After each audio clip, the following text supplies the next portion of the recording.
Un cordial saludo para todos, deseando bendiciones en todas nuestras actividades, en toda nuestra vida.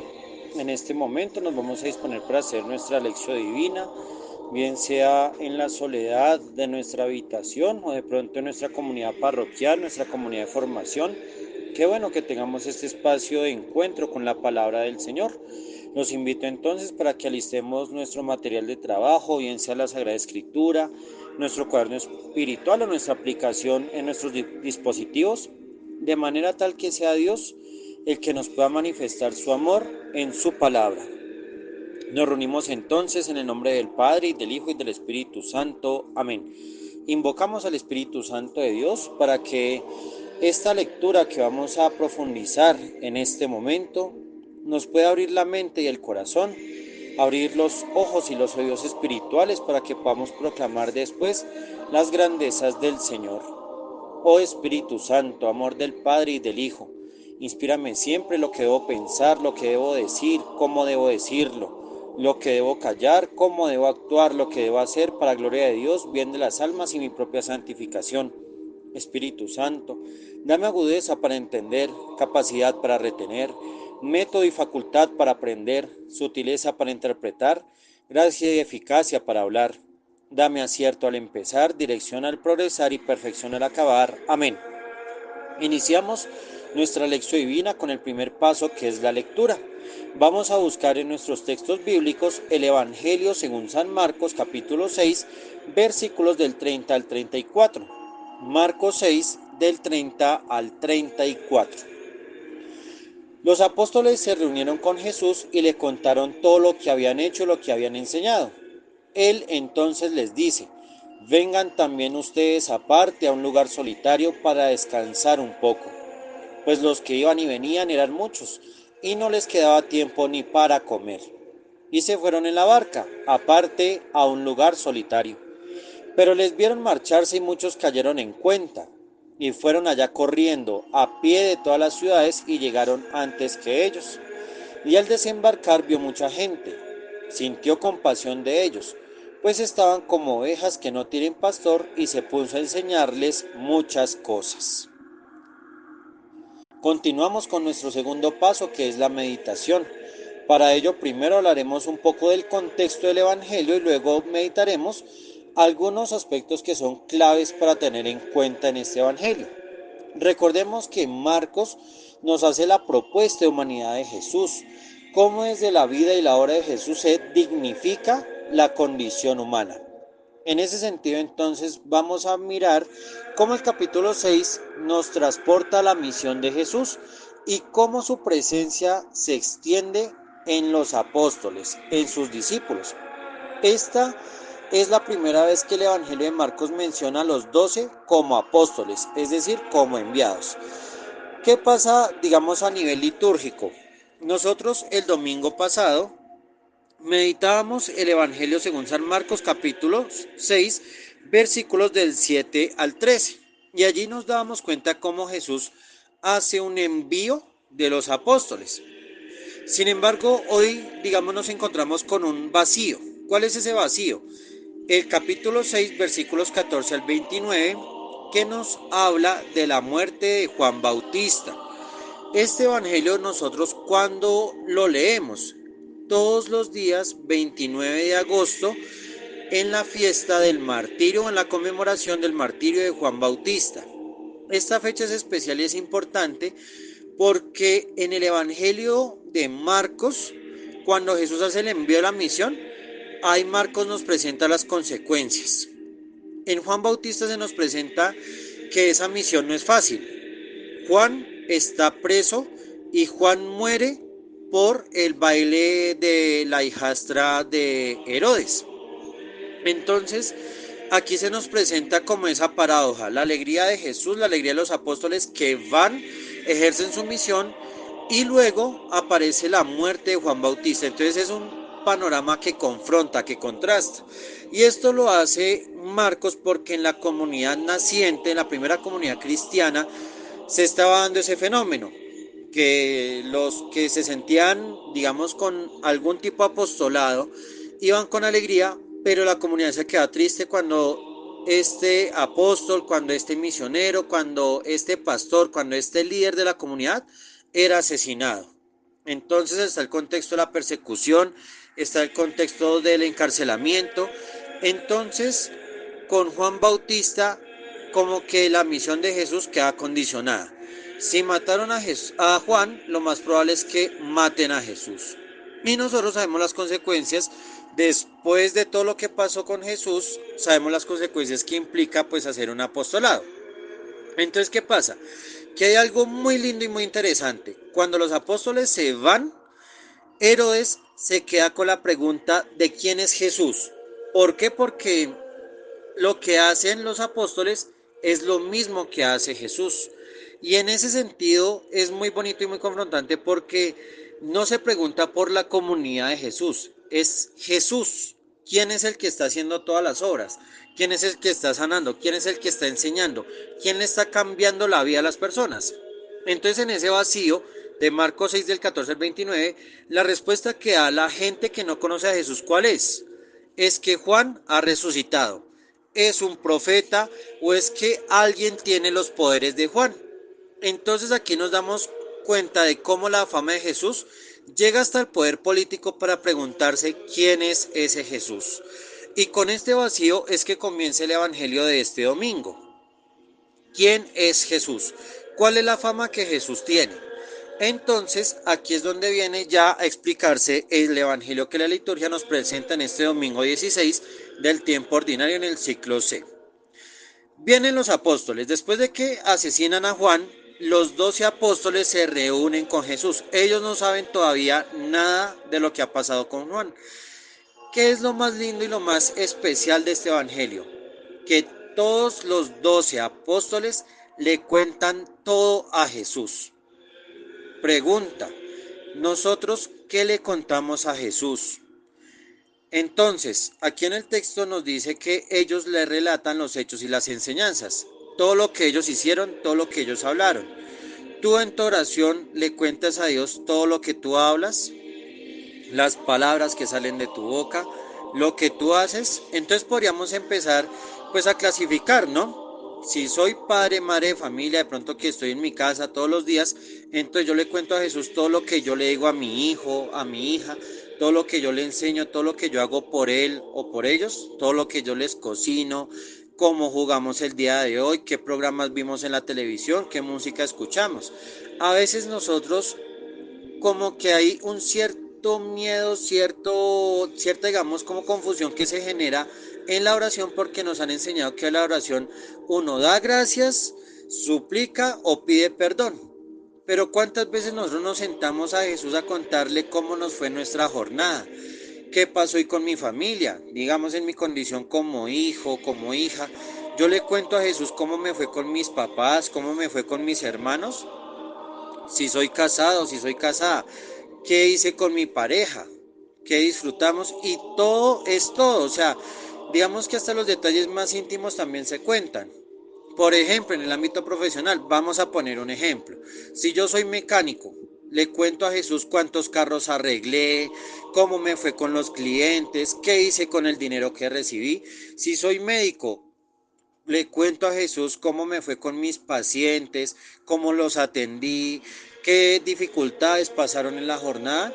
Si yo soy docente, le cuento a Jesús cómo me fue con mis estudiantes, con mis compañeros, con los padres de familia. Es decir, esto que hacen los apóstoles es lo primero que nosotros tenemos que hacer en nuestra oración. Decirle a Jesús cómo nos fue, cómo nos sentimos, qué nos preocupó, qué nos alegró, qué nos hizo reír. Miren que a Dios le gusta eso, reír y llorar con nosotros. A Dios le encanta que nosotros confiemos en Él, por eso Él nos brinda su amistad, por eso Él es el verdadero amigo. Y miren lo bonito que es el hecho de contarle todo a Jesús, eso ya me cambia mi mentalidad. Porque cuando yo le cuento a Jesús empiezo a ver las cosas desde Él, desde como Él las quiere. Si yo soy un tendero, si yo atiendo un negocio, bien sea una panadería, una cafetería, lichigo, mercado, le cuento a Jesús cómo me fue con mis clientes. A veces nosotros como tenderos tenemos la oportunidad de escuchar a los clientes al calor de un tinto, de una empanada, de una gaseosa, de una agüita. se generan muchos diálogos y nosotros, ¿cómo podemos ser también esos apóstoles que le enviamos a Jesús lo que escuchamos de las demás personas? Eso es lo primero de este evangelio, decirle todo a Jesús, contarle absolutamente todo. Si me equivoqué, decirle a Jesús, Señor, qué pena, pero hoy cometí este error, hoy de pronto dije esta grosería, hoy de pronto dije esta mentira. Qué bonito es el hecho de saber que a Jesús se le puede relatar lo que sentimos, lo que vivimos, lo que pensamos. ¿Cuál es la respuesta de él? Vengan. Es decir, no nos separemos de él. Jesús quiere y necesita también de ese encuentro con nosotros. Jesús también quiere escucharnos, Él también quiere descansar con nosotros y que nosotros descansemos en Él. Por eso lo primero que Él dice después de contarle todo es, vengan a mí, vengan, acérquense. Lo segundo, a un lugar aparte. Y esto es importante tenerlo en cuenta. La oración, la Eucaristía, los sacramentos como tal, debe ser un espacio aparte. Se debe distinguir el lugar de la gente al lugar del encuentro con el emisario. Es lo que pasa en la familia, es lo que pasa en la pareja, es lo que pasa en muchas situaciones de la vida. Hay un espacio que es para los demás, con los demás, pero otro espacio donde solamente necesitamos estar nosotros dos. Entonces, ese lugar aparte es para distinguirlo, para saber que hay espacios que son propios para la oración, como hay otros espacios que ya son diferentes, para el deporte, el baile, la música, la comida, etcétera. Tercero, a un lugar solitario, a un lugar desierto, es decir, al lugar donde se manifiesta la providencia de Dios. Es necesario ese momento para no sentirnos abrumados con nada. No hay que llevar nada, ni dinero, ni equipos, nada. Solamente lo que Dios nos brinda. Y lo más importante, el descanso. Recordemos que en la Biblia el descanso se refiere al séptimo día de la creación, es decir, cuando Dios ve que todo es bello.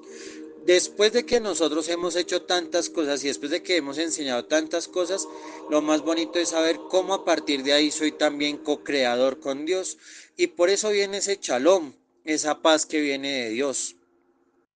Hoy tenemos una crisis que es la salud mental, la tranquilidad del alma, del espíritu, del cuerpo. Por eso la belleza de la oración se refleja en que tanto nosotros nos sentimos confortados y llenos de Dios. Como que Dios nos sacia con su palabra, nos sacia con su presencia. Pero ¿qué pasa? Que aunque aún así tengamos ese encuentro con Dios íntimo en la soledad, en el respiro de la jornada, démonos cuenta que la misión no da tiempo ni siquiera para comer. Y esto es lo más importante, que la misión a veces nos priva de nuestras necesidades básicas. Si no les queda ni tiempo para comer, imaginemos para dormir. Todo lo que requiere la misión de las personas requiere un tiempo. Pasamos entonces a mirar el papel de la multitud. ¿Qué pasa con esta multitud? Démonos cuenta que el Evangelio nos dice que ellos van y vienen.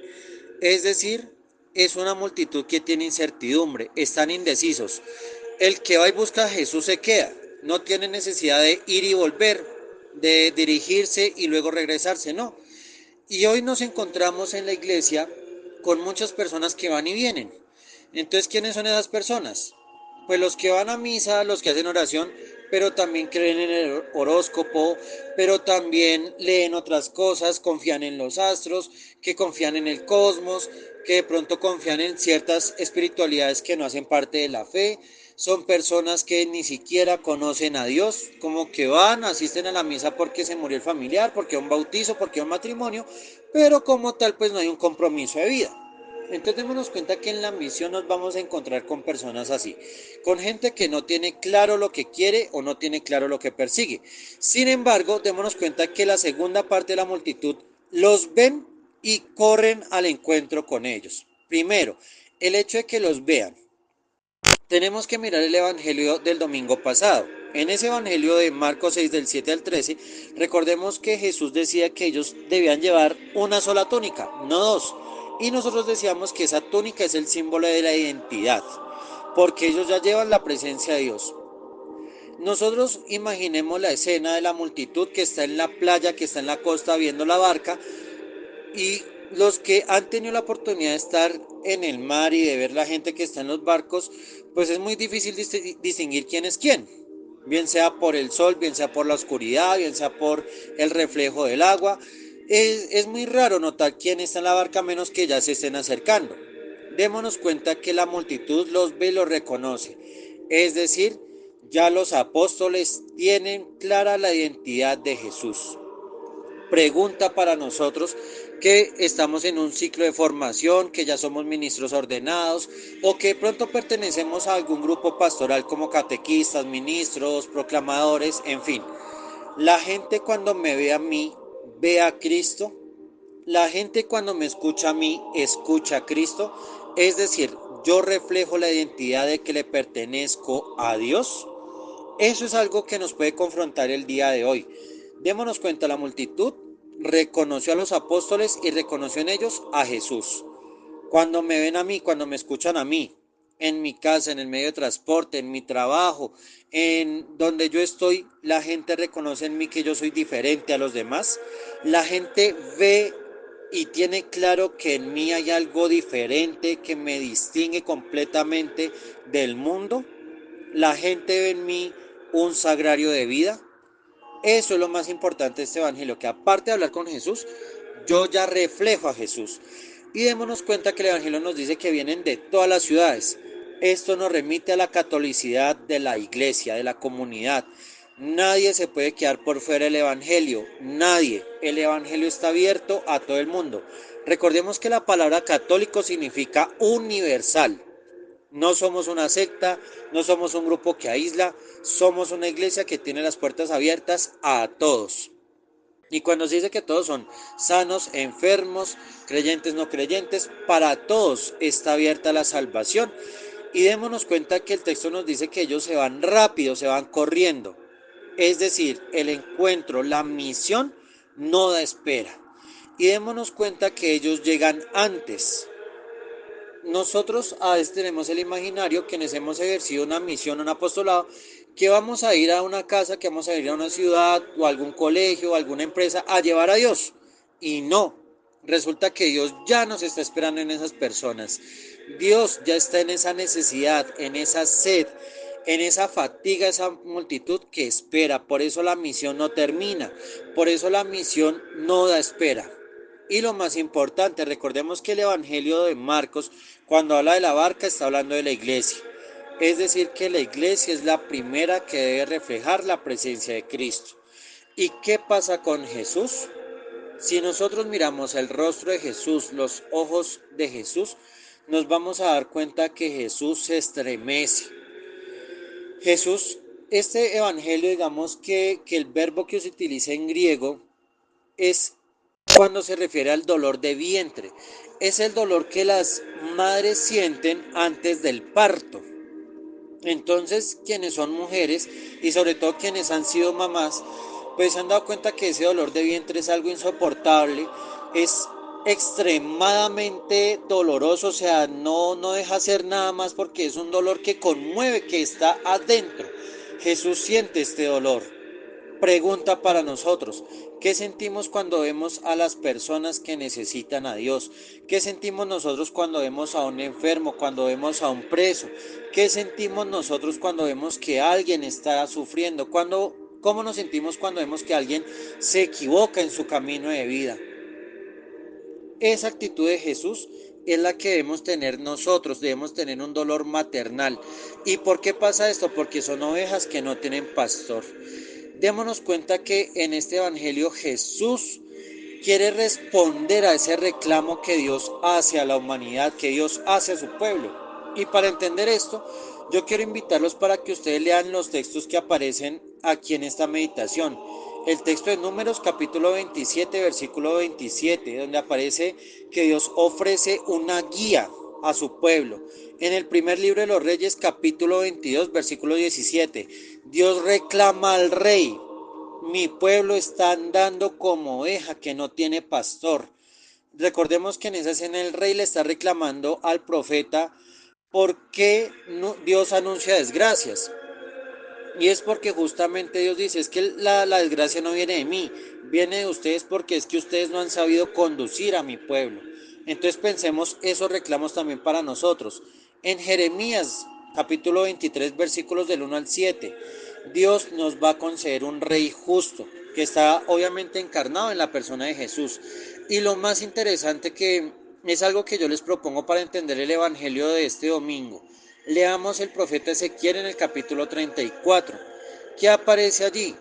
Dios pastor, un Dios que quiere pastorear a su pueblo, porque le hace un reclamo a los pastores por haber conducido mal a las ovejas, pero también Dios mismo reclama a las ovejas porque muchas veces entre las ovejas no nos tratamos bien, porque entre ovejas a veces nos hacemos daño.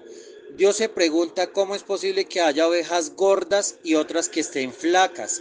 Porque hay ovejas que le quitan y pisotean el pasto a las otras ovejas.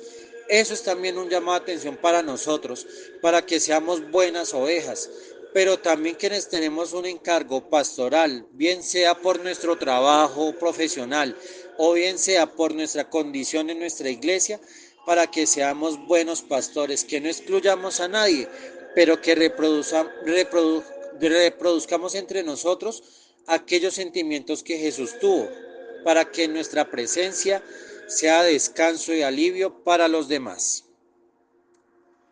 Continuamos con el tercer paso, que es la oración.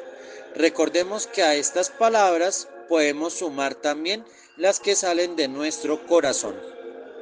Señor Dios, pastor bello, gracias por haberme creado con lo que soy, por haberme formado y ponerme en la familia y la época de la historia que me corresponden para vivir. Gracias porque todo lo que soy y tengo te pertenece y me confías la tarea de producir frutos de amor. Gracias porque me escuchas en todo lo que te digo, siendo cosas sencillas o delicadas. Siempre me ves y me atiendes con predilección. Espero darte más tiempo para contarte todo, mis experiencias, locuras, aciertos, equivocaciones. Sé que ríes y lloras conmigo en nuestro encuentro de amor, pero también es el momento de reconocer y agradecer que nunca me abandonas. Al contrario, eres tú quien me acoge y alienta en las personas que me rodean, en los servidores que te encarnan, en todos aquellos que se preocupan por mi bienestar. Quiero seguir siendo tu oveja para que me enseñes, me alimentes, me cuides y me sanes. Tú mejor que nadie sabes lo que me ha costado levantarme y terminar cada jornada. Gracias por estar presente en mi vida, por el dulce regalo de la fe. Ayúdame a replicar en mis acciones todo lo que haces por mí, para que yo también pueda ejercer mi condición pastoral con disposición, gratuidad y entrega total. Amén. Continuamos con la contemplación. En este espacio, si tú quieres pausar este video, lo puedes hacer para interiorizar esta escena del Evangelio, vivir ese encuentro con Dios. A nivel personal, examino cómo es mi diálogo con Dios. En la comunidad, evaluar cómo ejercemos nuestro apostolado. Como síntesis de esta lección divina, ante Dios, reconozco y agradezco cómo Dios ha sido mi pastor. Contigo mismo, evalúo cómo ha sido mi respuesta vocacional. Con tus hermanos, procura un espacio para ayudar a los más débiles. Hemos llegado al quinto paso de esta lección divina, que es la acción. Por eso respondamos estas preguntas. ¿A qué me invita la palabra? ¿Qué haré esta semana para cultivar lo que Dios ha hecho en mí? ¿Cómo propiciar espacios de reposo y alivio para quienes sienten fatiga? Pausemos y tomemos las decisiones que debemos tomar. Ahora, como una forma de hacer nuestra lección divina también ya a nivel personal o comunitario, se proponen estos 4 pasos con las preguntas que también nos sirven para que el Espíritu Santo también hable a partir de lo que sentimos y pensamos en nuestro ser. En la lectura, ¿qué dice el texto? ¿Dónde está Jesús? ¿Quiénes se reúnen con Jesús? ¿Cuál es la propuesta de Jesús? En la meditación, ¿por qué se habla del desierto? ¿Para qué se menciona la barca? ¿Por qué es importante el descanso? ¿Por qué Jesús se pone a enseñar? En la oración, ¿Qué le quiero decir a Dios desde lo leído? ¿Qué le ofrezco a partir de lo vivido? ¿Qué quiero pedirle a Dios? En la contemplación, ¿cómo vivo este texto? ¿Qué significaría para mí hablar con Jesús, el descanso, el desierto, la muchedumbre, la barca, la compasión, la enseñanza? Pausemos y hagamos nuestra lección divina. No podemos terminar nuestra oración sin acogernos a la presencia maternal de María.